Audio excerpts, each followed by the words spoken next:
नमस्कार, स्वागत है आप सभी का एजुकेशन ऑफ बनारस के ऑनलाइन लर्निंग प्लेटफॉर्म पे। अब आज को हम बता दें कि आज हमारा एक क्लास तीसरा है जियोग्राफी का। जैसा कि आपको बताया था कि आज हम लोग पढ़ेंगे तारामंडल के बारे में। ठीक, तो पहले हम लोग देख लेते हैं कि तारामंडल कैसे पढ़े थे। ये पहले जान जाए आकाशगंगा में कहाँ था, एक बार फिर से हम लोग आए रिविजन करिए, देखते हैं।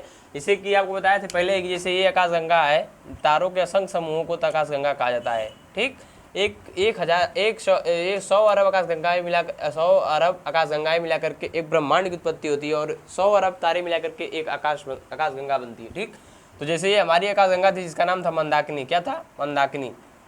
मंदाकिनी हम लोग नाम रखे थे ना, मंदाकिनी बताए थे आपको। मिल्की वे जिसे कहा जाता है, मिल्की वे। ठीक, रफली आपको समझा दे रहे हैं कि कैसे हम लोग तारामंडल जो पढ़ना जा रहे हैं वो कहाँ का है। ठीक, तो इसमें हम लोग देखेंगे कि हमारा सूर्य जो था ये कहीं यहीं पे था। जो हमारा सूर्य था वो कहीं यहाँ बताए थे आपसे कि यहाँ सूर्य होगा हमारा। उसके नज़दीकी जो होगा उसे सौरमंडल कहेंगे, जो इधर होगा। उसके बाद जो तारों के जो कि सूर्य के समीप, यानी कि सूर्य के समीप कुछ तारों के समूहों को आपको बताए थे ना कि जैसे सूर्य के समीप कुछ तारे, यानी कि जो तारे होंगे उनके कुछ समूह इकट्ठा होकर होंगे, तो वैसे कि जो असंख्य समूहों के समूह तारे, सूर्य से नज़दीक कुछ असंख्य समूहों के तारों को हम लोग क्या कहते हैं? नक्षत्र कहते हैं। क्या कहते हैं? नक्षत्र कहते हैं। ठीक, और कुछ दूरी पर स्थित, मतलब सूर्य से दूरी पर स्थित कुछ ताराओं के समूहों को तारामंडल कहते हैं। तारामंडल। ठीक, तारामंडल। तो इसकी संख्या 88 थी, इसकी संख्या 27 थी। ठीक ना, यही हम लोग यहाँ तक देखे थे कल। तो अब हम लोग स्टार्ट करेंगे तारामंडल से। तारामंडल को पूरा पढ़ेंगे, उसके बाद नक्षत्र को पढ़ेंगे। तो इसमें तारामंडल में जो 88 समूह थे, तो क्या हम लोग पूरे समूह को थोड़ी पढ़ेंगे? 88 समूह नहीं, कुछ ऐसे इंपॉर्टेंट है जो हम लोग को आपको बता दें, उससे ज़्यादा कुछ नहीं है। ठीक, तो आपको बता दें कि तारामंडल जो तारामंडल है वो, जो तारामंडल में कुछ तारों के समूह होते हैं। जैसे मैं आपको दिख रहा होगा कि यहाँ कुछ तारों का एक इकट्ठा समूह है। जैसे देखिए 1 2 3 4 5 6 7, क्या है? 7। इसीलिए इसे कहा जाता है सप्तऋषि। क्या कहा जाता है? सप्तऋषि। किस नाम से जाना जाता है? सप्तऋषि। इसे सप्तऋषि। 7 यहाँ है और 7 ये भी है। 1 2 3 4 5 6 7, 7 ये भी है, 7 ये भी है। अब सप्तऋषि है तो आपको बता दें कि अब इसमें आपको दिख रहा होगा कि ये छोटा है, ये बड़ा है। बड़ा है कि नहीं? देखने में देखिए छोटा लग रहा है, इसका स्टार बड़ा है और ये आकार में भी छोटा है, बड़ा है, तो इसे कहते हैं लघु सप्तऋषि। ये छोटा है तो इसे कहेंगे लघु सप्तऋषि। लघु सप्तऋषि। सप्तऋषि, लघु सप्तऋषि इसे कहेंगे, इसे कहते हैं लघु सप्तऋषि। क्या कहते हैं? लघु सप्तऋषि। इसे कहते हैं दीर्घ सप्तऋषि। दीर्घ सप्तऋषि। सप्तऋषि, लघु सप्तऋषि इसे कहते हैं दीर्घ सप्तऋषि। किसे? इसे कहते हैं दीर्घ सप्तऋषि, इसी को। और इसे कहते हैं लघु सप्तऋषि। ठीक, दीर्घ सप्तऋषि और इसे कहते हैं दीर्घ सप्तऋषि को। हाँ, तो हम आपको दीर्घ समझने के लिए लिख दिया, नहीं बड़ा है, लेकिन इसे कहते हैं बृहद सप्तऋषि। इसी को बृहद सप्तऋषि कहा जाता है।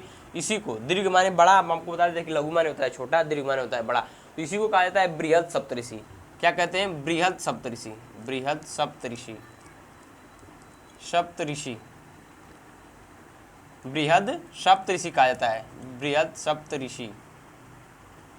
सप्तऋषि किसे कहते हैं? लघु सप्तऋषि को भी बृहद सप्तऋषि कहा जाता है। ठीक ना, बृहद माने हो गया बड़ा, दीर्घ माने बड़ा हो गया, लघु माने छोटा होता है, यानी लघु माने लघु सप्तऋषि हो गया, और बृहद सप्तऋषि यानी दीर्घ सप्तऋषि को कहते हैं बृहद सप्तऋषि। ये सप्तऋषि लिए कहता है कि 7 ताराओं का समूह है। देखिए 1 2 3 4 5 6 7, 7 तारे हैं कि नहीं? 7 तारे हैं, तो ये 7 तारों का समूह होगा, ये भी और ये भी है, इसलिए 7 सप्तऋषि और सप्तऋषि। ये जो ताराओं का समूह है ये तारामंडल का एक भाग है। ठीक, एक भाग हुआ। अब आपसे बता दें कि ऐसे समूह 28 गो हैं। तो इसमें तो हम लोग एक ये पढ़ लिए और एक ये पढ़ लिए, यानी कि हमने 2 जान लिया। इसमें क्या जान लिया कि 2 ऐसे ताराओं के समूह हैं तारामंडल में। 2 तारा समूह, जिसे एक को कहते हैं लघु सप्तऋषि, दूसरे का तो है कि बृहद सप्तऋषि। ये तो 2 हम लोग जान, लेकिन ऐसे 88 तो हम लोग को बहुत पढ़ना नहीं है। बस इसी और एक हंटर है जिसे ओरियन कहा जाता है, उसे जान लेंगे। बस ये 2-3 है, उससे जुड़े जो फैक्ट हैं वो हम लोग देखेंगे। तो इससे जो जुड़ा फैक्ट इसे हम लोग अभी देखेंगे। तो यही है बस, केवल और में 88 पढ़ने की ज़रूरत नहीं है। तो लघु सप्तऋषि दीर्घ सप्तऋषि में आपको यही समझ आएगा कि लघु सप्तऋषि यानी कि जो छोटा है वो। अब आपको विशेषता क्या है, ये से क्यों जानते हैं, ये जानना जरूरी है। तो इसी के माध्यम से हम लोग ध्रुव तारा को पहचानते हैं। किसे? ध्रुव तारा को। ध्रुव तारा किसे कहा जाता है? यह सदैव उत्तर की दिशा में दिखाई देता है। कौन सा? ध्रुव तारा। जो है इससे जो फैक्ट हमारा जुड़ेगा वो ध्रुव तारा से जुड़ा हुआ है। किससे? ध्रुव तारा से। ध्रुव तारा जो है, ध्रुव तारा वो हमेशा उत्तर दिशा में रहता है। मतलब कि कभी भी आपसे वो हम लोगों से, हम लोग अपने पे लीजिए, जैसे हम लोग हैं तो हम लोग को हमेशा वो उत्तर की दिशा में दिखेगा। कौन सा? ध्रुव तारा। ध्रुव तारा, ध्रुव तारा सप्तऋषि यह पृथ्वी के उत्तर की ओर, उत्तर पर है। जो पृथ्वी है उससे उत्तर की साइड पे। जब पृथ्वी अगर यहाँ होगी, जैसे लीजिए पृथ्वी यहाँ है और ये यहाँ है, ठीक, तो ये घूमेगा। तो आपसे बताते थे कि आकाशगंगा भी घूम रही है कि नहीं घूम रही है, तो यानी कि ये ध्रुव तारा भी तो घूमता होगा। तो ये अगर इधर घूमेगी तो वही सही घूमेगा। तो यानी कि ये हमेशा जब भी रहेगा तो यह इससे उत्तर दिशा में रहेगा। किधर रहेगा? हमेशा यह उत्तर की दिशा में रहेगा। किससे? सप्त लघु यह दीर्घ से, पृथ्वी से हमेशा उत्तर की दिशा में रहेगा ध्रुव तारा। तो हम लोग इससे जानेंगे कि ध्रुव तारा से क्या संबंध है इसका। सीधा हम लोग ये जानते हैं कि लघु सप्तऋषि तथा बृहद सप्तऋषि से ध्रुव तारा का क्या संबंध है। तो आपको बता दें कि जो लघु यानी छोटा है इसके सामने और जो बृहद है इसके पीछे ध्रुव तारा होता है। क्या होता है? ध्रुव तारा। यानी कि इससे पीछे यहाँ और इससे आगे यहाँ, यानी कि बीच में, ठीक, यहाँ होगा ध्रुव तारा। ठीक, ये मान लीजिए ये हो गया ध्रुव तारा। हो गया ये हो गया ध्रुव तारा। क्या हो गया? ध्रुव तारा। इसे कहेंगे ध्रुव तारा। ध्रुव तारा, ध्रुव तारा। किसे ध्रुव तारा? ध्रुव तारा किसे कहते हैं? ध्रुव तारा किसे कहते हैं? तो ध्रुव तारा उसे कहते हैं जो लघु सप्तऋषि के सामने तथा बृहद सप्तऋषि के पीछे हो, उसे हम लोग ध्रुव तारा की पहचान ऐसे होती है। और ध्रुव तारा हमेशा हमारी पृथ्वी से उत्तर की ओर दिखाई देता है। अब आपको एक फैक्ट बताते हैं, यहाँ से आप अच्छे से याद कर देंगे कि मान लीजिए कोई चीज़, छोटी चीज़ है, जैसे अब बड़किया, अभी देखो ये हाथी के सूंड की तरह है कि नहीं, मतलब ये मुंह अगर यहाँ तक फेस इसका ले लिया जाए तो ये सूंड की तरह है। तो अगर छोटी हाथी होगी, माने बहुत छोटी हाथी होगी, तो उसके सामने कोई भी खड़ा रह सकता है, तो नहीं दे उतना दिक्कत नहीं करेगी। अगर बड़ी, खूब बड़ी के समझौते खड़ा हुई है, आपको उठा के फेंक देगी तुरंत। तो इसीलिए इसके पीछे जाके खड़ा होता है और इसके आगे। तो हम लोग यहाँ से जानेंगे कि छोटे वाले के सामने और बड़े वाले के पीछे ध्रुव तारा होता है, और इन दोनों के बीच में होता है। लेकिन दिशा बता रहा है कि इसके पीछे साइड में, इसके सामने पड़ता है, और इन दोनों के बीच में, यानी कि लघु सप्तऋषि तथा बृहद सप्तऋषि के बीच में ध्रुव तारा पाया जाता है, जो कि लघु सप्तऋषि के सामने तथा बृहद सप्तऋषि के पीछे पाया जाता है। ठीक ना? अब आप यहाँ से देखिए, लघु सप्तऋषि को इंग्लिश में कहते क्या है ये जानिए। तो लघु सप्तऋषि को कहते हैं उर्सा मेजर। क्या कहते हैं?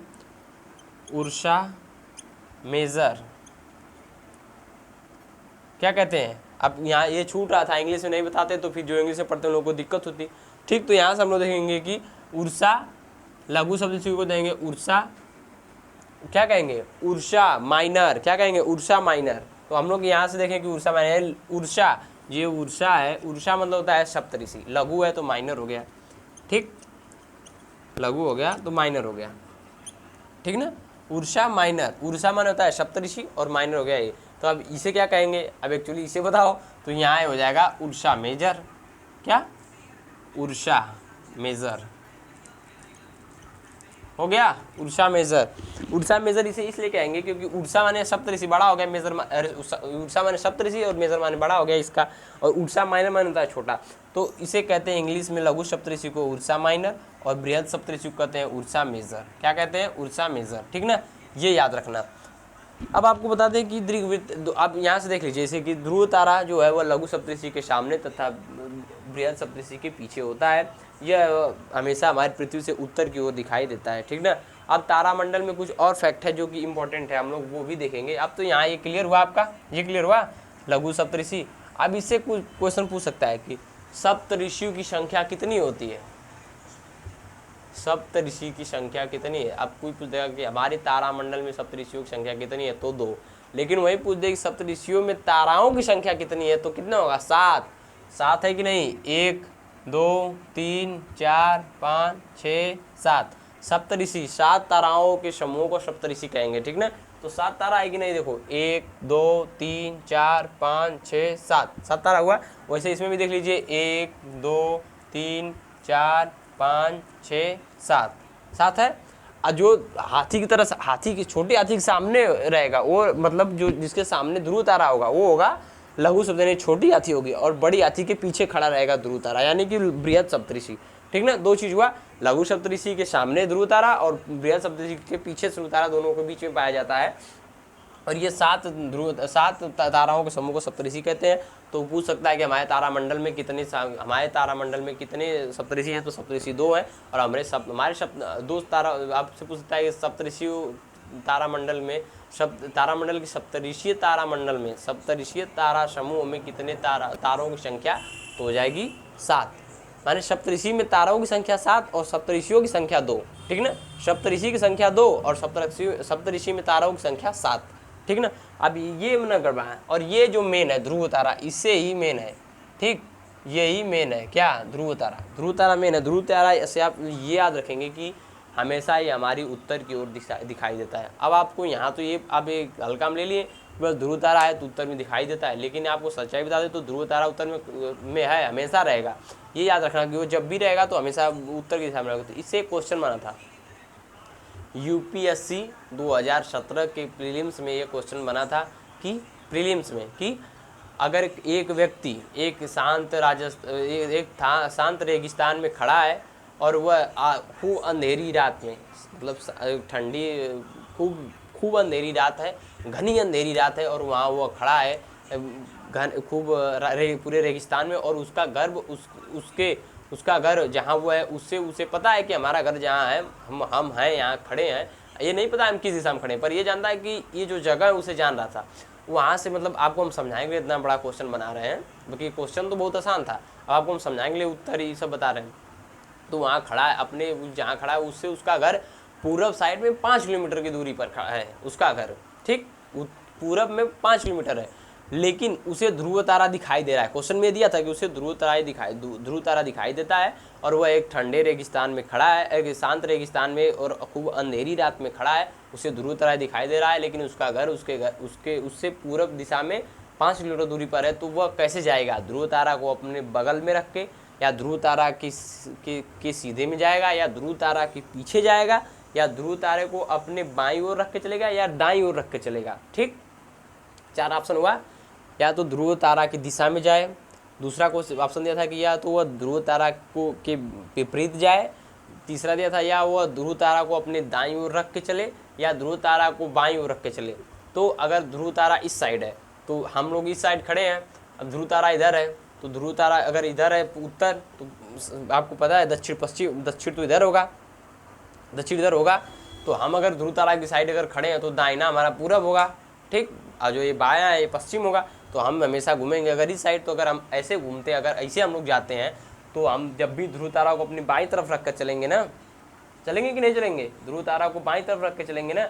आप तो यही बस हल्का में ले रहे थे कि वो ध्रुव तारा होता है, इन दोनों के पीछे छोड़ो, ये तो हमें पता है, नहीं, ये मेन है। यह याद रखो कि जो ध्रुव तारा है यह हमारे पृथ्वी से हमेशा उत्तर की ओर दिखाई देता है। ठीक, और आपको ये पूछ सकता है कि ध्रुव तारा को हम किन 2 ताराओं के समूहों की सहायता से देखते हैं, तो हम लोग कहेंगे कि लघु सप्तऋषि तथा बृहद सप्तऋषि के समूहों के से माध्यम से हम लोग से ध्रुव तारा को देखते हैं। और ये भी क्वेश्चन पूछता है कि लघु सप्तऋषि तथा बृहद सप्तऋषि के माध्यम से हम किस तारा को देखते हैं, तो ध्रुव तारा को देखते हैं। ठीक, ये जान गए कि ध्रुव तारा क्या है, ध्रुव तारा को कैसे देखते हैं।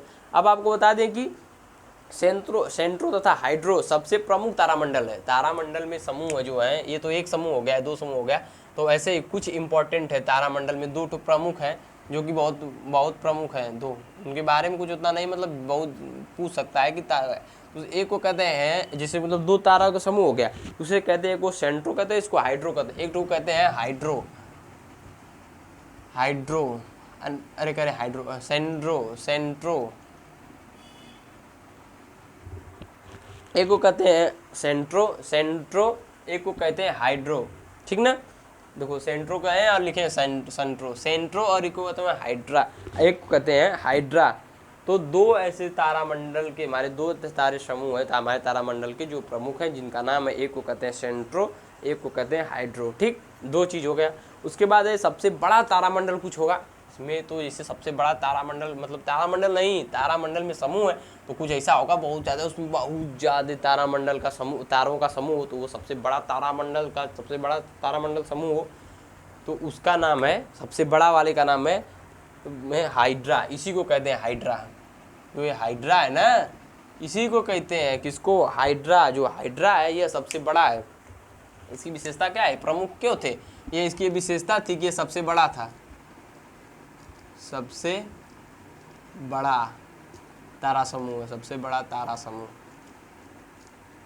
सबसे बड़ा तारा समूह है क्या? यही हाइड्रा। जो तारामंडल में, हमारे तारामंडल का तारामंडल समूह हाइड्रा जिसे कहते हैं, जो प्रमुख था, यह सबसे बड़ा है, सबसे बड़ा तारामंडल समूह हमारे तारामंडल, हमारे तारामंडल का सबसे बड़ा तारामंडल समूह हाइड्रा है। अब आप कहेंगे कि सर तारामंडल समूह का बता रहे हैं, तो आपको कल बताए थे बाबू कि तो तारामंडल इसे कहते हैं जो बृहद, जो सूर्य से दूरी पर स्थित ताराओं के समूहों को, तो हम लोग जो तारा के समूह है, ये सब ऐसे ऐसे समूह है, इसे तारामंडल कहते हैं। जो समूह बन जाते हैं तो इसे तारामंडल कहते हैं। तो इसे या ऐसे हैं तो इसे तारामंडल का, इनकी संख्या 88 है। तो इसी में से एक तारामंडल ऐसा है जिसे हम लोग हाइड्रा कहते हैं, जिसमें ताराओं का समूह होता है, इसलिए हम कह रहे हैं तारामंडल ताराओं। ठीक, तो हमसे पूछ सकता है कि हमारे सबसे बड़ा तारामंडल कौन सा है, तो उसे कहेंगे हम लोग हाइड्रा, यानी इसमें सबसे अधिक ताराओं का समूह है। सबसे बड़ा तारा समूह की जगह आप लोग देख तारामंडल है, तारामंडल, सबसे बड़ा तारामंडल, सबसे बड़ा तारामंडल है कौन सा? हाइड्रा। ठीक, सबसे बड़ा तारामंडल हाइड्रा है। इसमें हमारी प्रकाश गंगा में कितने तारामंडल हैं? तो 88 तारामंडल हैं। और उसके बाद हम लोग नक्षत्र भी, तो नक्षत्र देखेंगे, पहले हम लोग ये देख लें। तो ठीक, तो आपसे ये याद रखना कि ध्रुव तारा कैसे मिलता है, कैसे दिखता है। ध्रुव तारा हमेशा हमारे पृथ्वी से पूर्व उत्तर की दिशा में होता है, और ये लघु सप्तऋषि तथा बृहद सप्तऋषि, लघु सप्तऋषि के सामने तथा बृहद सप्तऋषि के पीछे होता है। सप्तऋषि में 7 ताराओं के समूह होते हैं, और हमारे तारामंडल में कितने सप्तऋषि हैं? तो 2 तारामंडल, 2 सप्तऋषि हैं। ठीक ना। उसके बाद हम लोग देखेंगे, अब हम लोग ये देखेंगे कि एक और तारामंडल है, एक और तारामंडल है जो मुख्य है, इसका नाम है हंटर तारा, जिसे कहते हैं शिकारी तारा। ओरियन स्टार उसे कहते हैं, मतलब ओरियन के नाम से जानते हैं, जिसे हंटर तारामंडल कहते हैं, जिसे एक और नाम से जाना जाता है, यानी शिकारी की तरह वो दिखता है, तो इसलिए उसका नाम रखा गया है शिकारी तारा। ठीक, जिसे शिकारी तारा भी कहते हैं। इसे एक और नाम से जानते हैं, जिसे मृग के नाम से जानते हैं। इसे मृग के नाम, यानी कि हंटर, यानी मतलब हंटर, ओरियन एक नाम, एक हंटर, एक मृग तारा भी कहते हैं। हंटर माने शिकारी होता है, तो शिकारी हम अपने मन से बता रहे हैं आपको। हंटर माने शिकारी, तो शिकारी या हंटर को इसके माध्यम से हम लोग साइरस को देखते हैं, हंटर तारा के। अब आप कहेंगे जैसे मतलब कि लघु सप्तऋषि तथा बृहद सप्तऋषि के माध्यम से हमने ध्रुव को देखा, वैसे ही हमने हंटर, ओरियन जिसे कहते हैं हंटर, उसी को ओरियन कहते हैं, और उसी को मृग कहते हैं, उसके सहायता से हम लोग साइरस को देखते हैं। अब साइरस क्यों मुख्य है? तो आपको पता होगा कि हमारे ब्रह्मांड की सबसे चमकीला तारा है साइरस। सबसे चमकीला तारा है कि नहीं साइरस? साइरस किसे कहते हैं? यह सबसे चमकीला तारा है, इसे ओरियन के माध्यम से देखा जाता है, यानी हंटर के माध्यम से देखा जाता है किसे? साइरस को। साइरस सबसे चमकीला तारा होता है। ठीक ना, हम लोग ये जान गए। अब हम लोग देखेंगे कि आप देखेंगे हम लोग हंटर तारा के बारे में। लघु सप्तऋषि कॉन्सेप्ट क्लियर? इसके पीछे होता है, इसके लघु सप्तऋषि के सामने ध्रुव तारा, और बृहद सप्तऋषि के पीछे लघु सप्तऋषि तारा में 7 तारों के समूह, और पूरे कितने तारे समूह है? तो 2 तारे समूह है, 2 सप्तऋषि हैं। ठीक, तो हम लोग देखें, हम लोग हंटर, आपको बताए थे कि एक तारा होता है जिसे नाम है हंटर भी कहते हैं, उसे ओरियन तारा भी इसे कहते हैं, ओरियन हंटर। तो इसे क्या कहते हैं? हंटर तारा। क्या कहते हैं? हंटर नहीं, इसे कहा जाता है हंटर, लेकिन इसे ओरियन तारा भी कहते हैं। क्या कहते हैं? ओरियन तारा। इसी के साथ मृग तारा भी इसे कहते हैं, मृग तारामंडल इसे कहते हैं हंटर तारामंडल, हंटर तारामंडल, हंटर तारामंडल। इसके साथ साथ इसे ओरियन भी कहते हैं, इसी के साथ साथ इसे मृग तारामंडल भी कहते हैं। क्या? मृग तारामंडल भी कहा जाता है किसे?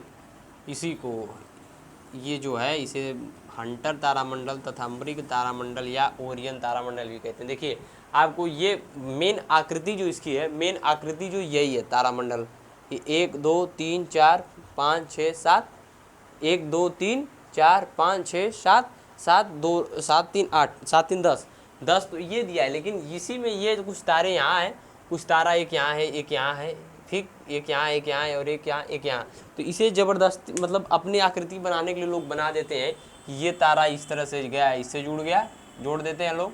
उसके बाद ये इसे ले जा करके यहाँ जोड़ देते हैं, फिर इसी को यहीं से जोड़ते हैं यहाँ से, फिर इसे ले जा करके यहाँ जोड़ देते हैं और इसे ले जा करके यहाँ जोड़ देते हैं। यानी कि यहाँ तो इसका हाथ बना देते हैं और यहाँ एक हाथ से यहाँ तीर बना देते हैं। लेकिन वास्तव में जो इसकी मेन आकृति जो है, मेन आकृति यही है। कौन सी? यही वाली। इसकी मेन आकृति ये है हंटर तारा की, यानी इसे कहते हैं ओरियन तारा।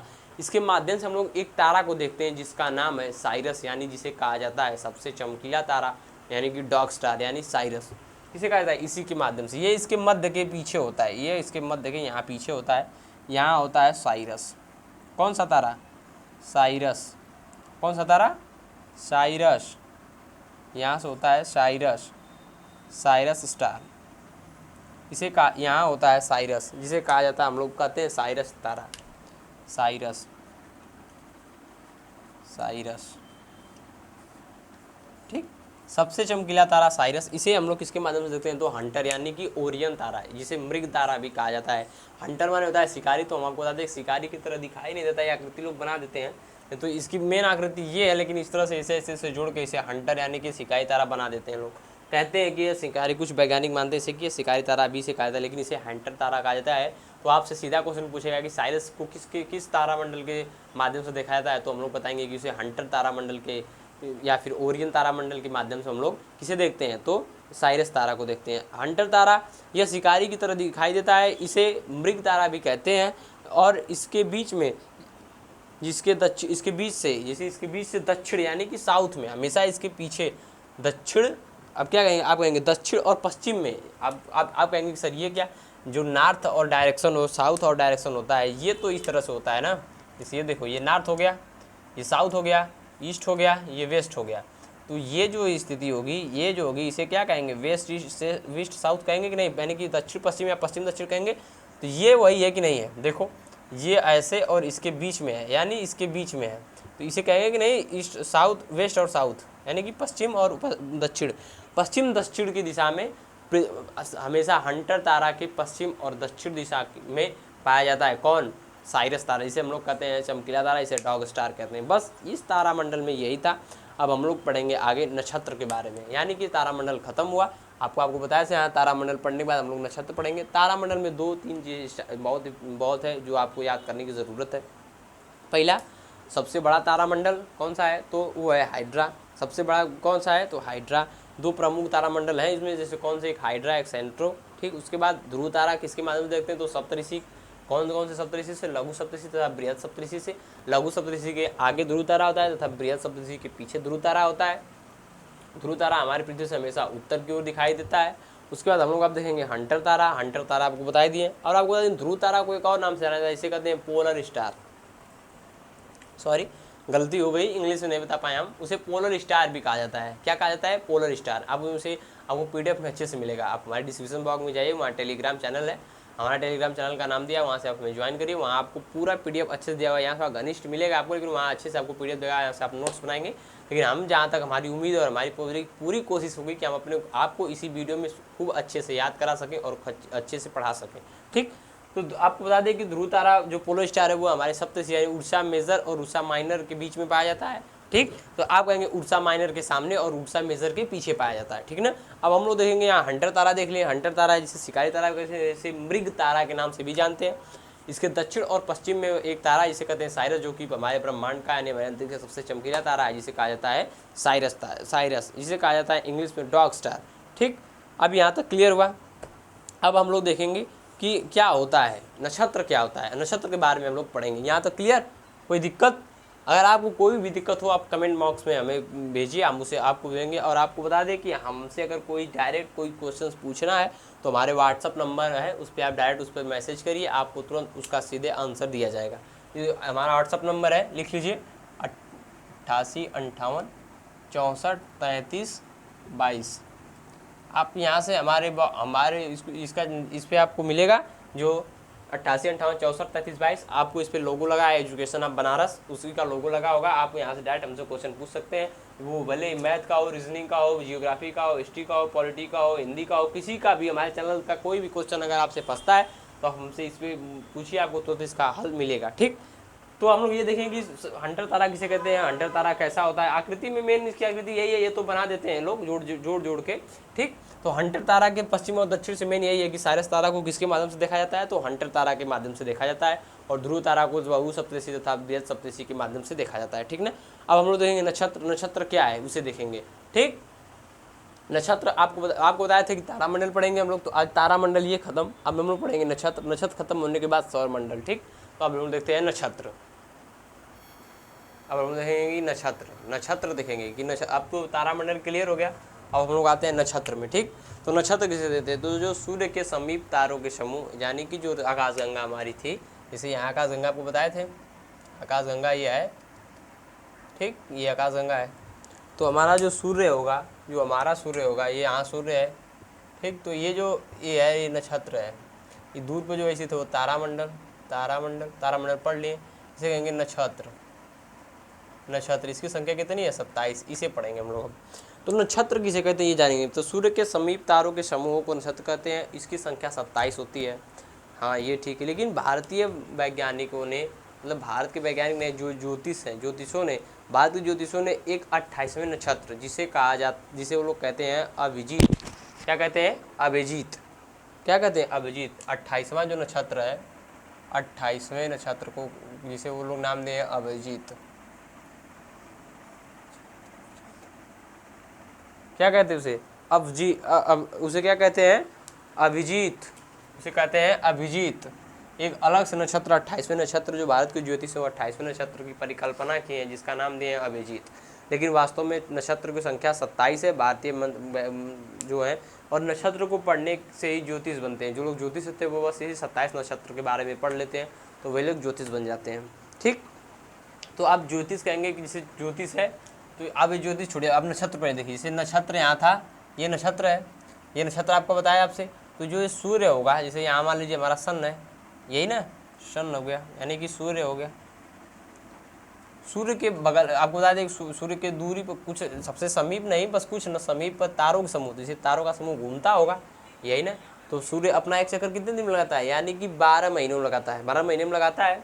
तो ये 12 महीने में जब लगाएगा सूर्य अपना एक चक्कर 12 महीने में जब लगाएगा, तो ये जब सूर्य एक चक्कर 12 महीने में लगाएगा, तो ये यानी कि पूरा इसे 360 डिग्री घूमने में, सूर्य को 360 डिग्री को घूमने में कितना समय लगाएगा, 12 दिन। 12 दिन लगाएगा। तो इसे 12 भागों में बांट देते हैं हम, ठीक ना।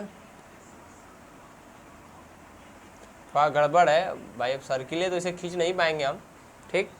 तो ये हो गया आपका कितना, देखते हैं पहले कितना हो रहा है। 1 2 3 4 5 6 7 8 हुआ, ठीक। तो 1 2 3 4 5 10 हुआ। अब हो गया 12। देखिए यहाँ है 1 2 3 4 5 6 7 8 9 10 11 12, ठीक। 12 हुआ। तो ये 12 जो महीना है, ये माने कि एक महीना कितने अंश का हो गया, यानी कि 360 अंश से घूमता है 12 महीने में, तो 12 से भाग दे देंगे तो आएगा 30 अंश। आया 30 अंश, यानी जो ये जो पूरा है, यह एक महीना कितने अंश का है, 30 अंश का। और आपको बता दें कि ये 12 जो महीना, इसे राशि के नाम से जानते हैं। जैसे आपका नहीं होता कि हमारा राशि का क्या नाम है, तो ये राशि इसी पर निर्भर करती है कि आपका जब जन्म होता है, तो सूर्य उस समय किस किस नक्षत्र को, यानी कि किस किस राशियों में था। तो आपको बता दें कि जब ये चक्कर लगाते हैं इसके बगल में नक्षत्र, तो इस यहाँ जो नक्षत्र, जैसे ये महीना आप जन्म लिए, मान लीजिए 6वां महीना है, ये 6ठे महीने मतलब कि जुलाई का महीने में अगर किसी का जन्म होता है, तो आपको बता दें कि इसमें 2 नक्षत्र का समूह, 2 नक्षत्र, एक नक्षत्र यहाँ हो गया, ये नक्षत्र यहाँ हो गया, और एक नक्षत्र थोड़ा सा इधर आया होगा और बकिया उधर ही बीत चुका होगा, मतलब थोड़ा सा इधर लेगा और थोड़ा सा बीता होगा। तो यानी कि ये जो पूरा नक्षत्र है, यह 6ठे में कितना है, तो 2.25, यानी कि 2.25 नक्षत्र को सूर्य एक महीना में पार करता है। एक महीने में कितने नक्षत्र को सूर्य, एक महीने में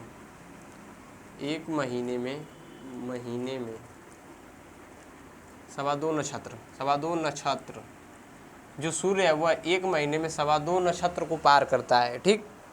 कैसे पार करता है, जब सूर्य रूटीन, यानी कि सूर्य जब घूमता है, तो जब ये जुलाई महीने में जाता है, चाहे किसी महीना में हो, तो यहाँ जब होगा तो फिर यहाँ से स्टार्टिंग होगी कि नहीं होगी, आप ही सोचो। तो 2.25 नक्षत्र था, तो ये अब फिर ये भी तो आगे बढ़ता आएगा, जब इधर इधर खत्म होगा तो इधर भी आ जाएगा। तो कुछ नक्षत्र इसमें का लास्ट वाला इधर होगा, लेकिन 2 ठो इधर आ गया होगा, पूरा 2 ठो आ गया। तो ये 2.25 हुआ कि नहीं हुआ, 2.25 हुआ। इसी तरह सूर्य 1 महीना में, तो हम लोग यहाँ जानेंगे कि सूर्य 1 महीना में 2.25 नक्षत्र को पार करता है। सूर्य जो है वह 1 महीना में 2.25 नक्षत्रों को पार करता है। एक नक्षत्र का जो हमारी 1 महीने का कितने अंश का कोण बनाता है, सूर्य 1 महीने में 30 अंश का, यानी 1 महीना जब चलता है सूर्य तो 30 अंश का कोण बना लेता है, यानी 30 अंश चलता है। फिर उसे करके कि वह 360 अंश का चक्कर लगाने में उसे 12 महीना लगता है, यानी 1 महीना को पार करने में उसे 30 अंश का समय लगता है, ठीक ना। अब नक्षत्रों की संख्या 27 है। आप ऐसे भी देख लीजिए, नक्षत्रों की संख्या 27 है। अब 27 नक्षत्र है और ये 12 महीना में पूरा घूम लेगा। और इन 12 महीने में कितने में पार करेगा, 12 दूना 24, 2 बार में गया बचा 3 बचा कि नहीं, 3 बचा, फिर 12 दूना 24 बचा 3 तो 5, यानी 2.25 नक्षत्र। आप ही सोच लो, 27 गो नक्षत्र हैं, 12 महीना में घूम रहे सब। अभी जो नक्षत्र होंगे सब इधर ही ना है, 2700 है, तो 12 भाग में से बांटेंगे हम तो 2.25 नक्षत्र एक में आएगा, यानी 1 महीना में 2.25 नक्षत्र को सूर्य पार करता है। बस इतना ही है नक्षत्र के बारे में। और बाकी जो ज्योतिष की पढ़ाई करोगे तब एक एक नक्षत्र के बारे में आप जानेंगे। आपको हम कुछ ऐसे नक्षत्र को बता देंगे जो कि अब प्रमुख नक्षत्र आपको पीडीएफ में मिलेंगे, 2-3 ऐसे जो कि नाम है, आप उसे यहाँ से पढ़ लीजिए। जैसे कि चित्सा है, हत्सा है, विशाखा है, श्रवण है, घनिष्ठ है, माधा है, अद्रा है, अनुराधा है, रोहिणी है, ये सब नक्षत्र होते हैं। जब कोई व्यक्ति, जैसे कोई इंसान जब जन्म लेता है तो उसमें देखा जाता है कि इस समय कौन सा नक्षत्र था। जैसे कोई गुस्सा जाता है तो कहे कौन नक्षत्र में जन्म गया, आप सुने होंगे बहुत जगह। तो ऐसा होता है कि जब कोई व्यक्ति पैदा होता है, तो मतलब व्यक्ति जैसे कोई पैदा होता है तो उसमें देखा जाता है कि सूर्य हमारी पृथ्वी के सामने कौन सी ग्रह है, कौन सा नक्षत्र घूम रहा है, सूर्य के सामने कौन सा नक्षत्र उसमें घूम रहा था। तो होता है कि कौन सा नक्षत्र में निकलता है, उसका राशि निकलती है कि कौन से राशि तब निकला जाता है। तो वो ज्योतिष की पढ़ाई में आपको आगे मिलेगा। आपको बस इतना ही जानना है कि हमारा सूर्य 1 महीना में 2.25 नक्षत्र को पार करता है। नक्षत्र किसे कहते हैं, तो नक्षत्र सूर्य के समीप तारों के समूह को नक्षत्र कहते हैं। और आपको बता दें कि भारतीय जो ज्योतिष है वह इसी पर प्रभाव पड़ता है, ज्योतिष नक्षत्र पर ही निर्भर है पूरी। भारत की जो ज्योतिष होती है, ज्योतिष जो है वह नक्षत्र पर ही निर्भर होती है, ठीक। तो ज्योतिष जो है वह इसी पर नक्षत्र, यानी कि ज्योतिष का जो प्रभाव पड़ता है वह नक्षत्र पर ही देखा जाता है, ठीक ना। अब हम लोग यहाँ से ये जान गए नक्षत्र के बारे में। अब आप थोड़ा सा एक बार रिवीजन पे देख लीजिए। सीजन नक्षत्र इतना ही था, बहुत बड़ा नक्षत्र नहीं है, नक्षत्र यहाँ से खत्म होता है। अब हम लोग अब पढ़ेंगे, अब अगले लेक्चर में हम पढ़ेंगे। अब तो नक्षत्र खत्म हो गया, यहाँ तारामंडल खत्म, नक्षत्र खत्म, अब सौरमंडल। तो सौरमंडल को पहले पढ़ेंगे कि सौरमंडल की उत्पत्ति कैसे हुई, ठीक। पहले सौरमंडल की उत्पत्ति पढ़ेंगे, उसके बाद सौरमंडल के अंदर आंतरिक ग्रह फिर वगैरह सब लोग पढ़ेंगे बढ़िया से। तो नक्षत्र जान गए। अब तारामंडल में कौन कौन से 2 तारा हैं, तो एक है पोलर स्टार यानी कि ध्रुव तारा, एक है साइरस। ध्रुव तारा को किसके माध्यम से देखा जाता है, तो वह देखा जाता है लघु सप्तऋषि तथा बृहद सप्तऋषि के माध्यम से। लघु सप्तऋषि के सामने तथा बृहद सप्तऋषि के पीछे देखा जाता है। उसके वजह से यह साइरस तारा, डॉग स्टार, इसे सबसे अधिक चमकीला तारा है। इसे हंटर तारा यानी कि शिकारी यानी कि ओरियन मृग तारामंडल के माध्यम से देखते हैं, और हंटर तारामंडल के माध्यम से हम लोग इसे देखते हैं, ठीक। वैसे ही अब नक्षत्र में होना है, तो नक्षत्र में आपको मेन यही है कि नक्षत्र जो है 2.25 नक्षत्र को जब सूर्य 1 महीना में पार करता है, और सूर्य के 1 महीने में वो 30 अंश का कोण चलता है, ठीक। और भारतीय ज्योतिषों ने 28वें नक्षत्र की परिकल्पना की, जिसका नाम है अभिजीत, ठीक। बस अब आप बताइए हमारा क्लास आपको कैसा लगा। अगर अच्छा लगा हो तो प्लीज़ लाइक करिएगा, सब्सक्राइब करिए, और हमारे चैनल को सब्सक्राइब करिए और ज़्यादा से ज़्यादा शेयर करिएगा, ठीक। अब हम लोग कल मिलेंगे आपसे अपने अगले लेक्चर में, जो कि वो होगा सौरमंडल की उत्पत्ति के बारे में। धन्यवाद।